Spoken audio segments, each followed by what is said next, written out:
Bum bum bum bum bum bum bum bum bum bum bum bum.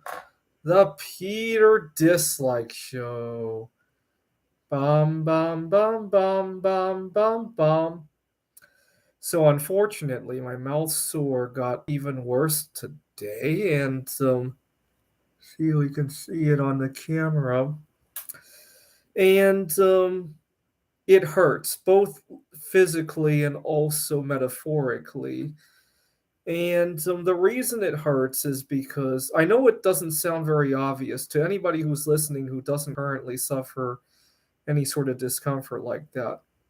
But I know from my own personal experience, both in the past and even this time around, that when I have a discomfort like that, it kind of pigeonholes my ability to have good discussions with people. I have a tendency to make mental shortcuts of what I want to say. In a high stress environment where words are already flying 100 miles an hour, having a pigeonhole like that really hurts. And I'm going to have to think about what to do to rearrange a couple of things. Well, I got the next couple of days off anyway. I'm definitely going to take a break from making bismuth art, get so I can get plenty of sleep, so I can prepare some good food for myself. And right now, aside from the mouth sore, my day job is going pretty well. So I'm not really pressured to do any other sort of gigs or anything like that. That was my big concern last month, right? But unfortunately, it may have contributed to my recent ill health with the mouth sore, among other things, right? And so it's forced me to kind of pivot my goal a little bit. Now I just need to take care of my body so that my body can take care of me. So I was at a board game meetup today, and I I really tried to keep everything light. I didn't want to get too heavily involved in conversation, especially about any sort of sensitive topic. Right? Thank God, the girl that I liked, she was sick. She didn't go to the board game meetup today. And to the other people there, I just kept it light. I avoided talking about sensitive things. I avoided making comments because I knew that a mouth sore would force me to talk a little bit more, a little bit, have a tendency to make shortcuts with my talking. So, for example, any sort of discussion about politics, I avoided that because I know I'm going to shortcut my discussion with and avoid explanations, and it might cause things to become misconstrued. Now, I had an opponent in one of my games who drove me nuts. And the reason he drove me nuts, and this is a life lesson that I need to learn, we were playing Ticket to Ride, which is one of my favorite games. Unfortunately, he kept getting distracted and inadvertently wanting to skip my turn.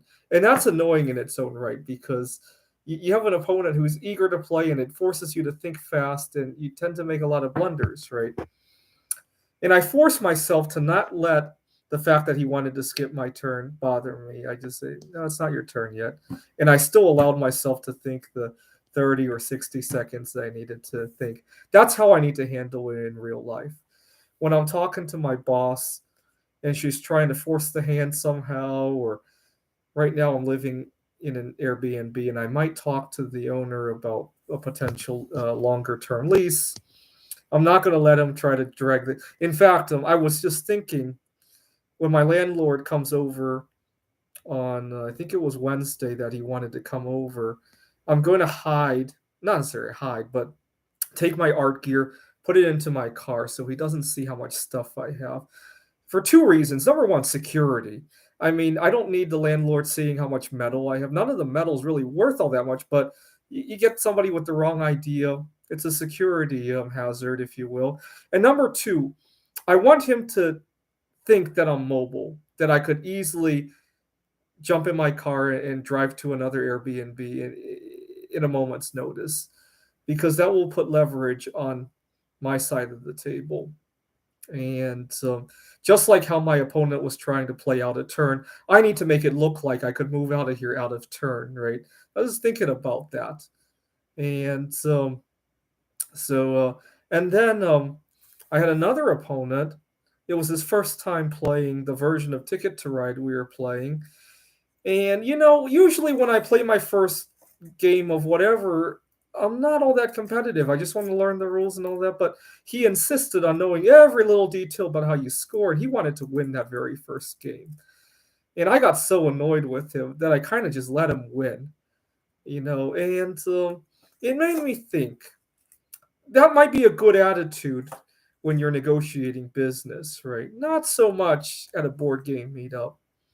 But you know what? He does very well at his job, and maybe I could take a hint from how he played Ticket to Ride today. All right, I'm going to sign off because my mouth needs to heal. This is the Peter Dislike Show.